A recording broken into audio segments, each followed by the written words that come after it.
Here's your lineup for Heat 1C of the Lamb Weston Columbia Cup, presented for the Water Follies by Legends Casino. The U6, Oh Boy Oberto, Miss Madison. The U10, Haas Mortgage Investors. U17, Our Gang Racing. And the U25, Miss Procraft Windows. And these are the drivers we'll be watching on the water. Steve David, the popular veteran out of Lighthouse Point, Florida, driving the Oh Boy Oberto for all the folks back in Madison, Indiana, the community-owned U6. The U10, David Bryant, a full season under his belt last year. He was a flat-bottom driver, but he's really taken to unlimited hydroplane racing. He's going to do a great job, and it's going to be a great race this afternoon with David Bryant. A newly qualified driver, Kip Brown, his first day of racing in Unlimiteds, the U17, Red Dot Racing, racing for Uncle Nate Brown, the owner of that boat. And our fourth driver on the water, Dr. Ken Muscatel, the world's fastest forensic psychologist in Miss Procraft Windows. Ken Muscatel making his first appearance on the water here this weekend. The boat was late arriving, but he is out there and running. That's the rather unusual profile you're looking at of Kip Brown's boat, owned by Nate Brown, a driver you know very well if you have followed the sport here in the Northwest. We call it the Red Dot out of habit. Understand that sponsorship might not be in place. They're racing here as Our Gang Racing. Either a newly qualified driver, or we heard this morning he had one lap left to go before he was qualified. We'll certainly get that and more right here. See the boat starting to score up down by the Blue Bridge turn. You're looking at Steve David. He's got himself in lane number 1, but David Bryant is cutting through the infield, and we'll see if he tries to sneak in. It looks like he does get lane number 1 as Steve David comes up on his right-hand side. He'll pass him. Now, we want to watch this because Steve David has a little trick up his sleeve, and he may be just working it right now. I think he is. He's moved over to lane number 1, got the overlap, the legal overlap over David Bryant, and now Steve David is in lane number 1 in the Oh Boy Oberto.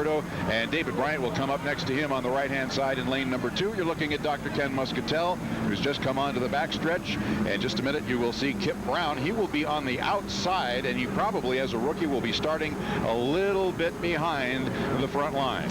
We kind of hoped, frankly, that David Bryant could get the U10 inside of the Oh Boy Oberto. Might have been a better boat race that way. This new Oberto and that driver, Steve David, the current national high points leader, probably too much for any of these competitors to handle. If Steve can secure the inside lane, and it looks like he's done just that. He's moving very slowly now through the west turn. David Bryant might be able to lay back and slingshot him just a little bit coming up in lane 2, but Steve David is going to be tough to get around in this boat, the Oh Boy Oberto. Coming down the front straightaway, 12, 11, 10 seconds now left to go. Steve David is early. He's going to have to go a little slower. The rest of the field is starting to kick up the rooster tails and put the hammer down. And now with 3, 2, 1, and there's our start. And Steve David will lead him across the line, but David Bryant has a big head of steam as he comes across the line and now leads him down to the Blue Bridge turn.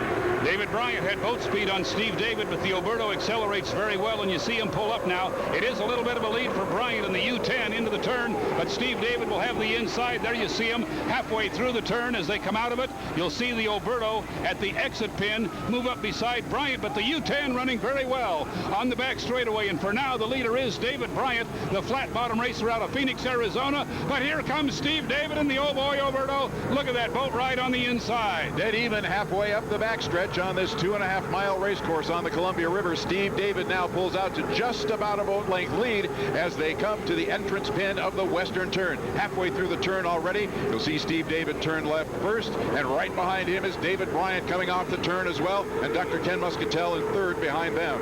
You're watching the leader off to your right there. That is Steve David in the Oberto. The blue and yellow boat right behind him is David Bryant. He's back about 2/3 of a rooster tail. Here comes the third place boat by our start-finish line. Ken Muscatel has his boat running pretty well. Had not seen him in the water here yet this weekend. Steve David, the Oh Boy Oberto out of Madison, Indiana, the driver from Lighthouse Point, Florida, and after the first lap of Heat 1C, appear to have things under control here. Stretches out the lead to just about a rooster tail, but David Bryant not giving up. He's going to push him as hard as he can and make Steve David run that boat, that Oh Boy Oberto Miss Madison, as hard as he can in order to stay away from David Bryant. David Bryant not giving any ground right now. They're still just about a rooster tail separated as they come to the west end turn, you're looking at Dr. Ken Muscatel.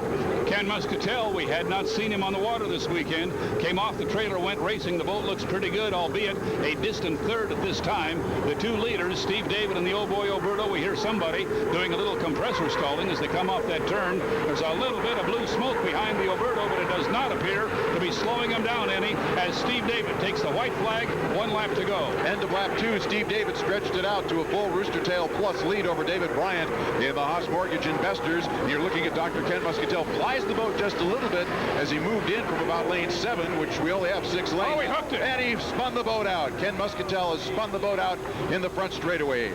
Ken Muscatel got very, very loose as he came by us. He was trying to get the boat settled down, and it turned left. He spun it into the infield, and now Kip Brown is going to come by in the red, yellow, and blue boat and take over third place. Muscatel just appeared to lose control of that ride and spin it into the infield. Meanwhile, our leader, 1 turn to go. The checkered flag awaits Steve David.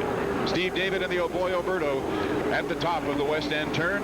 Very quickly now through the turn. He's going to stretch David Bryant out a little bit farther outside as they come around to take the checkered flag. Steve David and the Oh Boy Oberto, the U6 Miss Madison, our current national high points leader, both for the teams and for Steve David as the driver. Second place will go to David Bryant in the U10 Haas Mortgage, driving for Kim and Debbie Gregory out of Las Vegas, Nevada. Meanwhile, way over on the backstretch is our third place boat. That's Kip Brown, Our Gang Racing, driving for Uncle Nate. He will come by to take third place points. There's Kip.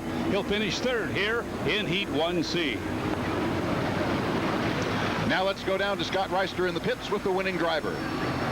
Hey, here with Steve David, fresh off the win in Heat 1C. You won the Dash for Cash. Great qualifying time. Has this just kind of been all roses for you so far? Oh, no. Dave Bryant is a phenomenal driver in that 10, and they're a wonderful team. They help us a lot, and man, that guy gave me a run for my money because he had legs on us in the chutes, and we had a little bit of turn speed, so you can't take anything for granted. I mean, there's a lot of fast race boats here, but thankfully the Oberto prevailed in this one. It seemed like you were neck and neck with them, and then about halfway through, you guys just took off. What happened out there? Well, he qualified at 160. We qualified 161, so we really have the same speed. I think they're pretty smart people, and once it looked inevitable, I think they just wanted to keep me honest. All right. Now, qualifying is one thing, but getting out here with actual boats is another. Now that you've been out there racing with it, do you have a good feel for how this course is going to be? Oh, it's always rough. Tri-Cities is one of the roughest race courses you run. It's like Jekyll and Hyde. It's or a first date. It's like wonderful until race day, and then you don't know what you're going to find. But it'll be exciting for all of us racers and fans. We're just so appreciative to the folks that sponsor the race, all the Tri-City Waterfollowers, and obviously Oberto to have the opportunity to race here. All right, thanks a lot. Let's hope this date ends well for you, Steve. Back to you, Mark and Steve. Thank you, Scott. That was a great race for Steve David. He ran the boat better than it's run. Of course, he won the last 2 races last year. But you know what? Right at the end of lap 2, Steve Montgomery, we saw Ken Muscatel almost spin the boat out. He actually made a very hard left turn, and now we know why. Well, we remarked that he appeared to lose control of the boat, and that's exactly what happened, but it wasn't his fault. He broke a steering cable, and unlike the throttle cable we mentioned earlier on the U13, that's not an easy fix. It's a huge, long piece of cable. It's hard to get to in the boat. It's not something you can buy at the auto parts store, and we understand that it may mean the end of the weekend for Ken Muscatel, which is unfortunate. He had the boat looking pretty good. I think Scott Reister has the doctor in the pits. Scott? Yeah, that's right. Very unfortunate for Ken Muscatel's team. They're all very kind of bummed out, as they say right now, as that steering cable was unable to be fixed. Joining me now live is Dr. Ken Muscatel. And Ken, tell me about when you found out the steering cable was broken. What happened for you guys? I know you were talking to some other people to try to get that last-minute fix. It just didn't work out, though, did it? Well, there was too much that could be done. The steering cable requires a special process. You have to swedge the cable's got to be long enough, then it's got to be pull tested. And this morning we confirmed that the bracket itself was damaged and that it takes the 90-degree turn on. That's where it broke. So we have to take the deck apart. It's impossible, and it's very, very disappointing. We come here to race, and Procraft Windows has been great for us as a sponsor. Very understanding. We'll come back next year, but it's very disappointing this year. I know, especially for you. You've got some family here in town, don't you? I do, and I'm 110. Who knows if I'll make it to 111. Well said. Well, thanks a lot, and I know you got a lot of work to do for San Diego, right? Picking that race up. Yeah, we got a company that's helping to promote and market the race, and we're very excited about that. So I know the support from the other side as well. All right, thank you very much, Ken, and we'll be missing you out of the field. Now down to 12 unlimited boats, and real quick.